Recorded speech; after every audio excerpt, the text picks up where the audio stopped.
Hello everyone, my name is Maddie, and this is my Marvel comic breakdown.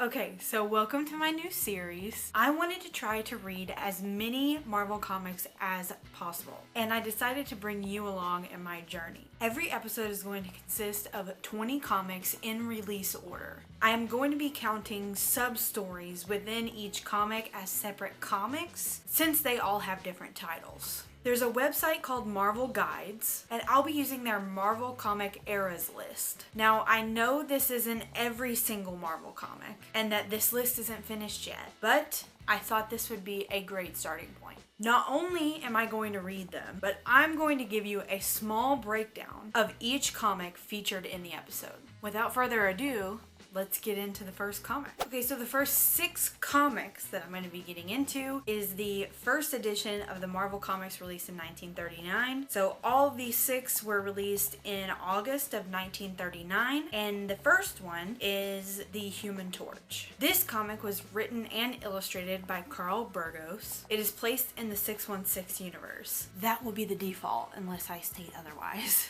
We're diving into the exciting world of comics and looking at the creation of the first android in Marvel Comics. Professor Horton is holding a press conference to reveal his creation to the world, the first android. But things take a turn when he demonstrates a major problem with his invention. When air is let into the chamber, the man inside, called the Human Torch, catches fire. The press demands that Horton destroys his creation, fearing that someone could use it to harm society. But Horton refuses and is later visited by the Scientists Guild, who also recommended the android's destruction since the flames cannot be controlled. After a compromise is made to steal the Human Torch in a steel tube, he eventually escapes due to a slow oxygen leak. Confused and unable to control his flames, the torch runs through the city, causing destruction. Sardo, a racketeer, and his henchman Red see an opportunity to make money off the torch and try to sell fire insurance to Ackman Warehouses Incorporated. But when the company refuses, they trap the torch in a glass tube filled with water. The torch manages to escape and seeks revenge on Sardo, burning down his house. After discovering he can control his flames and can throw fireballs, the torch returns to Sardo's Steele underground lab, where a confrontation with the police and fire chief ensues. In the end, the torch realizes that humans will only use him for their selfish purposes and decides to escape to be free. This exciting story of the Human Torch shows the dangers of playing with fire and the consequences of creating something without fully understanding the power. Okay, so the second story is titled The Angel. This comic was written by Ray Gill and illustrated by Paul Gustafsson. So now let's talk about a thrilling story from the world of comics, where the city is terrorized by 6 big men who are extorting money from nightclubs, retail delivery companies, illegal gambling dens, local restaurants, the subway system, and even politicians and judges. These guys are really bad news, and the city is in desperate need of a hero to stop them. Enter Dr. Lang, who is actually the leader of the gang. He pretends to be a civic-minded person and gathers a group of like-minded individuals to be sworn in as special investigators. Their goal is to hire the costume hero, known as the Angel, to hunt down and eliminate each of these racket bosses. The Angel takes up the job and makes his presence known, and Dr. Lang thinks his plan is coming to fruition. The Angel first goes after Ronson, who is acquitted of crimes thanks to a crooked jury. Unaware that the Angel had snuck into the back of his car, Ronson is strangled to death by the vigilante. The Angel then goes on to Mike Malone, mashing the crook into a pulp. Witnessing this, John Dillon attempts to flee the Angel, jumping out of the window and falling to his death. Lil, one of the gang members, provides Angel with the location of Trigger Bolo, but the vigilante is captured by Bolo's thugs. However, before Bolo can execute the Angel, Lil double-crosses Bolo and Steve Inkle, freeing the Angel. In the ensuing firefight, Bolo and Inkle end up killing each other. The Angel next catches up to Dutch Hansen before he can make a deposit of all the stolen loot and slays him as well. Curious about who would go and pick up the loot from the safety deposit box, the Angel stakes it out and catches Lil and Dr. Lang in the act. He captures them and turns them in to the authorities, learning of their plot to double-cross their colleagues in the process. And that's the story of how the Angels saved the city from the 6 big men. The third story is The Submariner. This comic was written and illustrated by Bill Everett. Now we're talking about one of the earliest appearances of this iconic character Namor the Submariner. This story begins with a diver from a salvage vessel who is investigating a shipwreck. He finds the ship's safe empty and a recently just dropped knife from the ship's deck. The captain orders him back down with another diver to investigate further, but they are suddenly attacked by Namor the Submariner. Namor savagely attacks both men, stabbing one and crushing the other one's diving helmet. He then turns his attention to the ship, breaking the propeller and running it aground. Namor heads back to his underwater home, where he is greeted by the Holy One, who commends him on his attack of the humans. Namor brings the bodies of the two divers as trophies, and his mother Finn congratulates him on beginning his war of revenge in such a decisive manner. Namor asks his mother why their people hate Earthmen so much, and she explains that in the year 1920, a research vessel called the Oracle had journeyed to Antarctica and was doing experiments with explosives that killed many of their fellow citizens. Finn was sent to find out more about what was going on, and she fell in love with Commander Leonard Mackenzie and became pregnant by him. The sailors could not understand how she was able to swim in the freezing water, and she learned their language and sent back messages to the undersea army that the white men were too strong for them. But they sent an army to fight those invaders anyway, and the white men's bombardment annihilated most of their race. Now, 20 years later, they are ready once again to press an attack against Earth people, and Namor will begin this war. Later, Namor takes his cousin Dorma with him to the Cape Ann lighthouse. Once there, they attack a guard who stands watch on the lighthouse and wreak havoc on the controls and equipment, hoping to destroy some of the ships that use its beacon for safety. Some naval men come to the scene, and in order to escape, Namor and Dorma commandeer a plane which flies nearby. Namor commands Dorma to wreck the plane and swim back home as he continues his crusade against humans. Okay, the fourth story is titled The Masked Raider. We don't know who wrote this one, but the art was done by Al Anders. This comic centers around a big league rancher named Cal Brunder, who's been using his army of thugs to force smaller ranchers in Cactusville to sell their land. However, when they try to coerce Jim Gardley into giving up his property, he refuses and fights back. Unfortunately, Brunder's goons overpower him, and he is taken to their boss. Brunder gives Gardley one last chance to surrender his land, but he refuses once again. In retaliation, Brunder calls the sheriff and has Gardley charged on false cattle rustling charges, and he is locked up in jail. Seeing that the old sheriff is not up to the task of stopping Brunder, Gardley fakes being sick to trick the sheriff into opening his cell and knocks him out. He steals a horse and rides out into the wilderness to prepare himself for the battle ahead. After weeks of practicing his shooting skills and taming a wild horse that he named Lightning, Gardley decides that it's finally time to take down Brunder. Donning a black mask, which is kind of questionable, not gonna lie, he dubs himself the Masked Raider and begins to fight back against Brunder's reign of terror. When Brunder starts to face opposition from the Black Ranch, he sends his goons to burn it down as a warning to the other ranchers. The sheriff confronts Brunder about it, but Brunder warns him against opposing him. However, the Masked Raider is determined to stop Brunder and gains the support of the sheriff and the townspeople. In the final showdown, the Masked Raider and the townsmen take on Brunder and his goons. Cal attempts to escape on horseback, but the Masked Raider ropes him in a lasso and pulls him off his horse. He then hands over Brunder and his men to the sheriff to be taken to jail. As the Masked Raider leaves, the sheriff wonders if he will continue his crusade against bigger criminals. So that's the plot of The Masked Raider. It's a thrilling Western comic that is full of action, suspense, and heroism. The fifth comic is titled Jungle Terror. Both the writer and the artist are unknown. This is a thrilling adventure that involves a missing professor, a valuable diamond, and a dangerous rival. It all started when Professor John Roberts went missing after heading to the Amazon jungle to find a diamond that supposedly had the power to enslave people. Ugh. His friend Ken Masters and nephew, Tim Roberts, decided to embark on a journey to find him. As they fly out in their own plane, they soon realize that they're being followed by John Crafton, a rival plantation owner.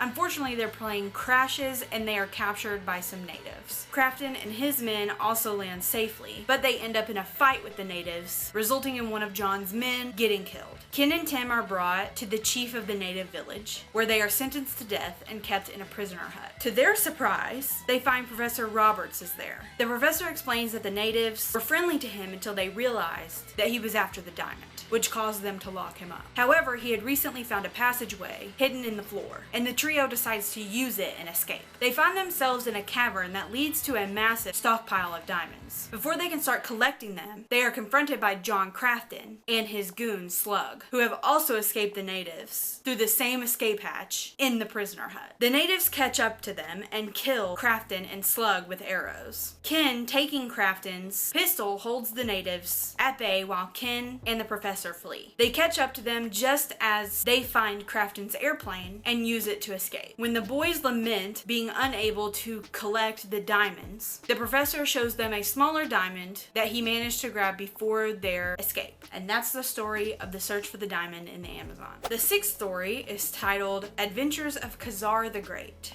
This comic was written and illustrated by Ben Thompson. This is an exciting story of John and Constance Reed and their young son David, who survived a plane crash in the Belgian Congo jungle. After the crash, Constance dies, and John tries to make the 200-mile journey back to civilization with his son. But unfortunately, a storm causes a massive tree to fall on him, leaving him permanently deluded. David grows up in the jungle, living in harmony with the creatures that inhabit it, including a lion named Zar, whom he saves from a cruel death in quicksand. One day, they encounter a group of natives led by a man named Paul de Craft. John tries to make them leave the sacred jungle, but de Craft is on a treasure hunt and is not easily convinced. De Craft tries to shoot John in the back, but David stops him with an arrow to the arm. Later, De Craft goes to the Rand's hut and shoots John. David would have met the same fate if not for Zar. The lion, remembering the young man who saved his life, kills two natives and scares De Craft. John Rand dies from his shooting wounds, and Zar takes David to his lair, accepting him as a brother. From then on, David is called Ka-Zar, brother of Zar, and earns the respect of all the jungle creatures. This thrilling story shows the incredible resilience and strength of character that can be found in the face of adversity. Okay, so now the next 7 stories are a part of the first edition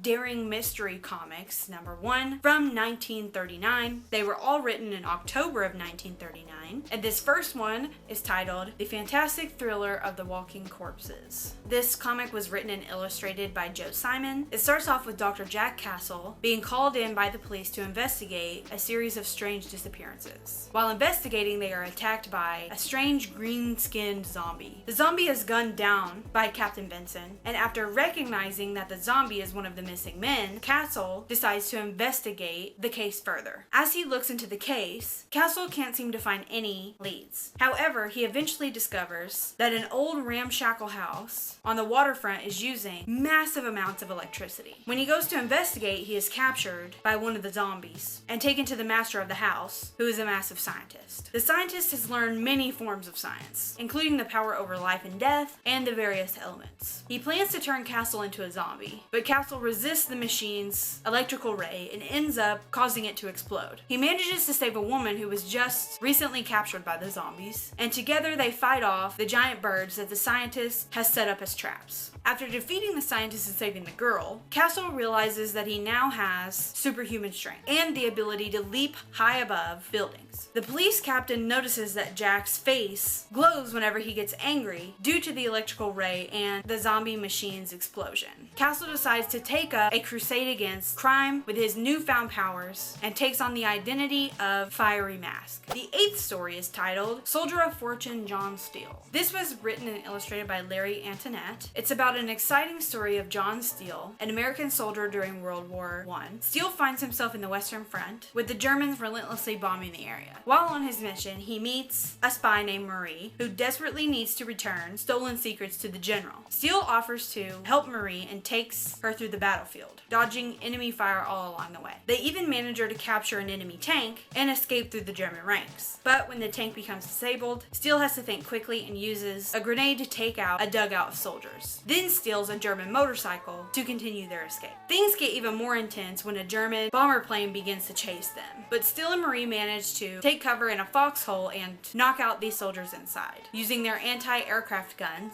to shoot down the plane. After all that, Steele finally manages to get Marie to the general, but he is disappointed when she drives away, despite having developed feelings for her. What an incredible action-packed story. It is amazing to think about the bravery and ingenuity that soldiers like John Steele displayed during World War I. Number 9 is titled The Texas Kid, Robin Hood of the Range. The author is unknown, but the art was done by Ben Thompson. In this tale, we follow the heroic actions of the Texas Kid as he sets out to bring justice to the town of Placer City. This story starts out with the Texas Kid spotting a group of raiders setting fire to a rancher's house. Without hesitation, he races in to help, chasing off the masked attackers on his trusty horse named Spot. Although he saves the rancher, unfortunately, Benito Thompson is shot and dies before he can reveal who was responsible for the raid on his home. Determined to uncover the culprits, the Texas Kid rides into Placer City and finds a hat dropped by one of the attackers. He decides to wear it to get the owner to reveal himself, and sure enough, when he stops at the local saloon, the bandit demands to have his hat back. The Texas Kid manages to escape and secretly follows the bandits to their hideout. He steals their loot and overhears who they plan to terrorize next, coming up with a plan to stop them. The kid realizes that all the landowners in the area have mortgages to be paid to banker Wells and suspects that he may have something to do with the raids. He enlists the help of a man named Humboldt, who had just had his final payment stolen by the bandits. Humboldt pretends to be in cahoots with the bandits while the Texas Kid steals half of the stolen loot, and Humboldt delivers the torn bills to the bank. The note demands Wells to meet the bandits at their hideout, while Humboldt tips off the sheriff. As expected, Wells shows up at the hideout and accuses the bandits of trying to backstab him. The Texas Kid battles the bandits until the sheriff arrives with Humboldt and arrests the outlaws and Wells. Afterward, the Texas Kid rides off into the desert. The 10th story is titled The Menace of Mr. Muro. This comic was written and illustrated by Larry Antoinette. It's about Monaco the Magician, a heroic character who uses his magical powers to save the day. Monaco witnesses a car speeding towards his friend Josie and uses his magic to create a bridge to pull her to safety. But he also recognizes his foe, Mr. Muro, in the car that almost hits her. Monaco soon learns that Josie's brother, Al, has developed a new type of explosive for the government, and Muro is after his secret formula. After Al burns all his notes, Muro and his men kidnap him, but Monaco sends astral projections to follow them to their hideout. Monaco sneaks inside and creates phantom illusions of himself to fool Muro, but Muro drops a steel cage over Monaco and Al. After hours of torturing, Muro leaves them tied to a rack where an axe pendulum swings down, hoping impending death will pressure Al into talking. But Monaco talks to the axe, ordering it to release them, and it does. Monaco and Al escape and race to Al's lab, where they prepare a trap for Muro. Muro falls for the trap and is spooked by Monaco's projected image. He flees on a waiting seaplane, but Monaco and Al follow him and rescue Josie before the bomb explodes. Muro escapes, but Monaco promises to watch him more closely, knowing that this won't be the last time he's heard of his old foe. The 11th story is titled The Football Fixing Scheme. This was written and illustrated by Bob Wood. Flash Foster is a star player of the Midwestern football team who is dating Connie Hodges. Their team has a chance to secure a Rose Bowl spot with a win in their next game against the underdog Hale. However, the gambler Nick Bruno has other plans. Nick kidnaps Connie at a dance the night before the big game and warns Flash that a Midwestern win could be dangerous for Connie. Flash tries to beat the men to reveal Connie's whereabouts, but gets knocked unconscious. Despite the kidnapping, Flash decides to play, but his mind is so distracted by Connie's fate that the coach pulls him. After Shorty spots Nick Bruno, Flash and his friends race to the hideout. They get the attention of a motorcycle cop who rides after them. Flash arrives just in time to see Nick and his men, but he manages to knock them all out. Shorty explains the kidnapping plot to the police, and Flash runs off with Connie back to the game. In the nick of time, Flash manages to win, sending Midwestern to the Rose Bowl. And that's the story of Flash Foster. It's a classic story of love and football with a touch of action and suspense. The 12th story is called The Case of Perrone. The author is unknown, but the art was done by Maurice Gutworth. It follows Detective Doc Denson, who is not only a member of the police, but is also a master surgeon. After a mobster named Perrone is released from the hospital, Mexico, Doc is sent to find a way to capture him. So he gets Dr. Stewart to agree to let him impersonate him and allow himself to be bought into Perrone's service, pretending to be a cash-strapped doctor. Later on, Perrone sends his men to pick up Doc to get treatment for his injured arm. Doc goes along with it, but not before telling Nurse Andress to call the police to raid Perrone's place. In order to keep up the ruse,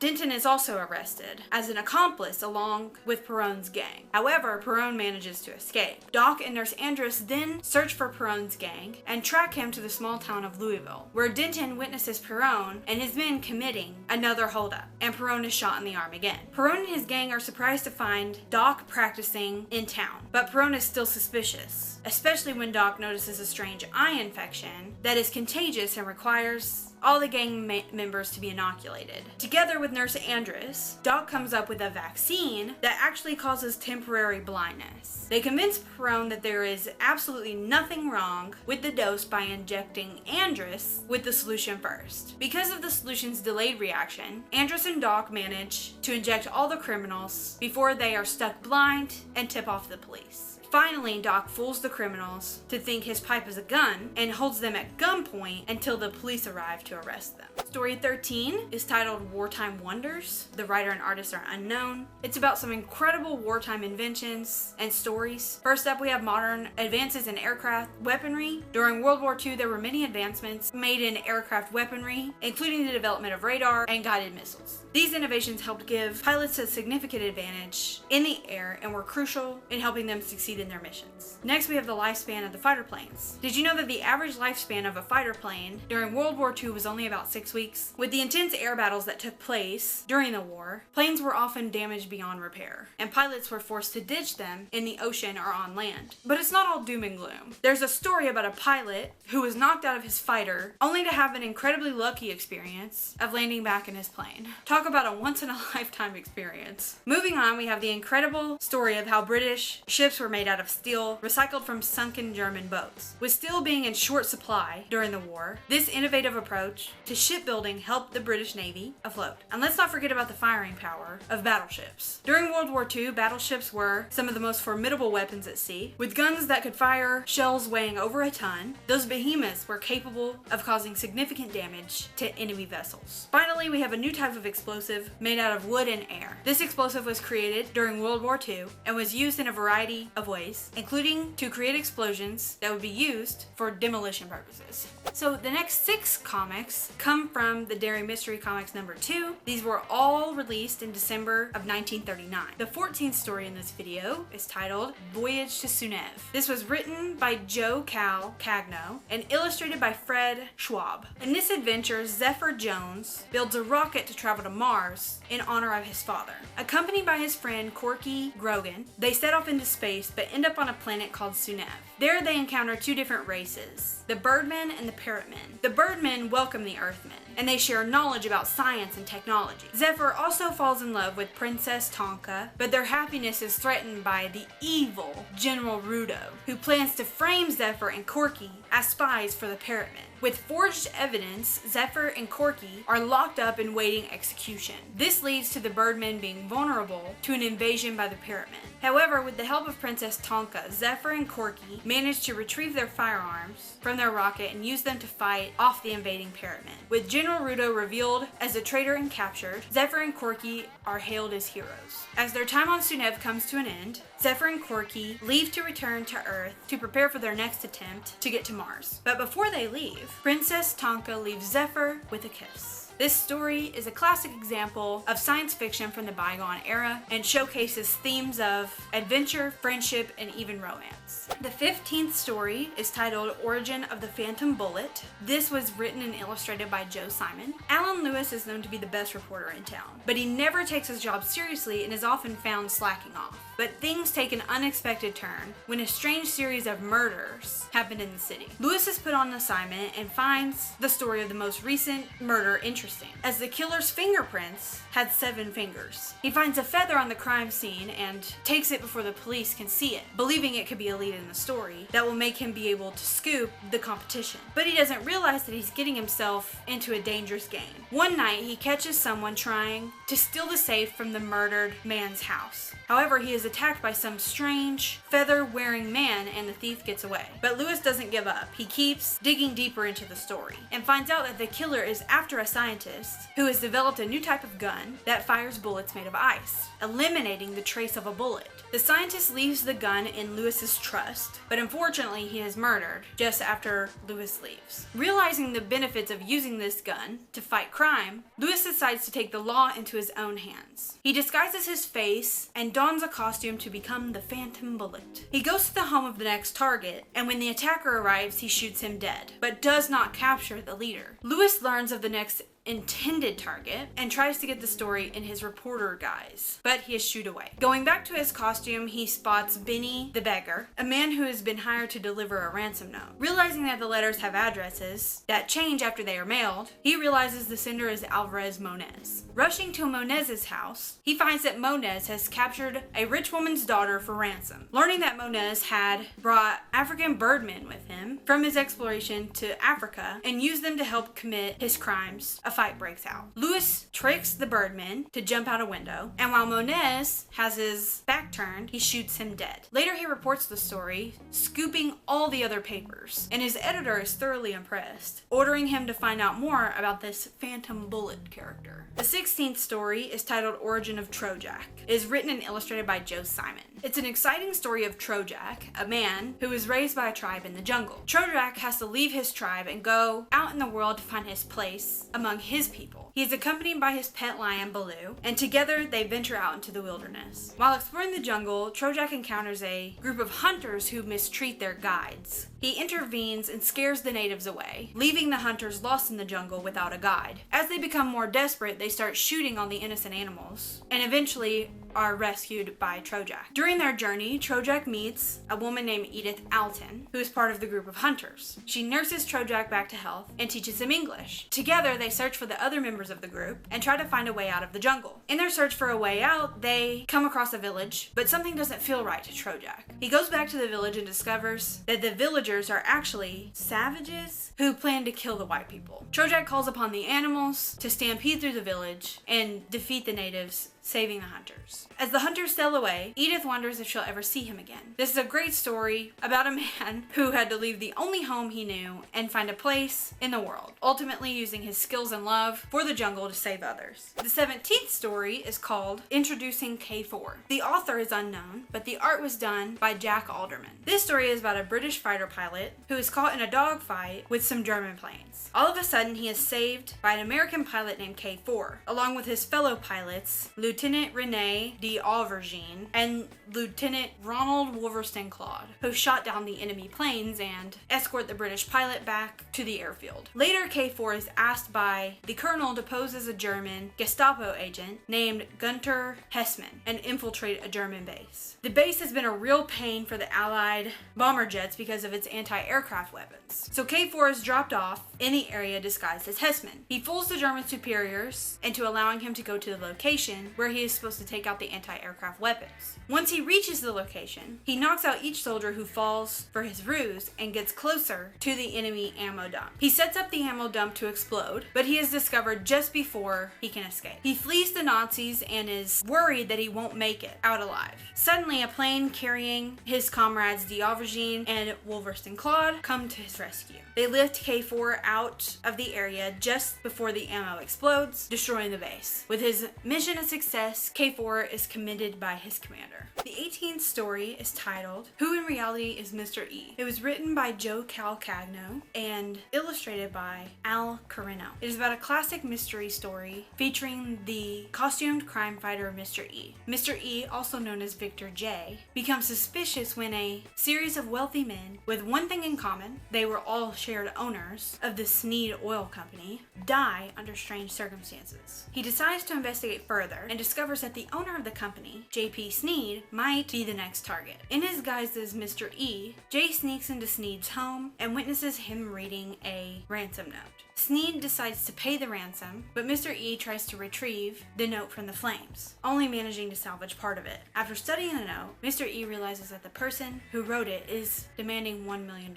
On his way home, Mr. E is attacked by his foe, the vampire, who tries to drown him. Mr. E manages to escape and follows the vampire to an old house where he discovers that he is the one behind the ransom plot. The vampire reveals that he had ransomed all the stakeholders of the Sneed oil company and then killed them so that he wouldn't be implicated. He tends to force Sneed to pay him a ransom, sign over the company, and marry his daughter before killing them both. Mr. E manages to break free from his captors and a fight ensues. When the police arrive, both Mr. E and the vampire flee the scene. Later, Jay reads the paper and is satisfied that the vampire's plot has been foiled, but he knows that he and his old foe will clash again. The 19th story is titled Enter the Laughing Mask. It was written by Will Harr and illustrated by Maurice Gutworth. This one is about a deputy district attorney, Dennis Burton, who is secretly the Laughing Mask, a masked vigilante. He decides to investigate a series of unsolved train crashes that involve the wheels of locomotives falling apart while the train is in motion. Dennis heads to the local train yard where he spots some men who are weakening the wheels with acid. Hitching a ride on the back of their car, he follows the men back to the hideout where he overhears their boss Lester Deek's dastardly plot. Deeks intends to cause a series of train accidents so that the owners of the train yard have their license revoked for safety violations. Without the trains to earn them money, he intends to buy the property out of Steele. Knowing what the crooks are up to, Dennis changes into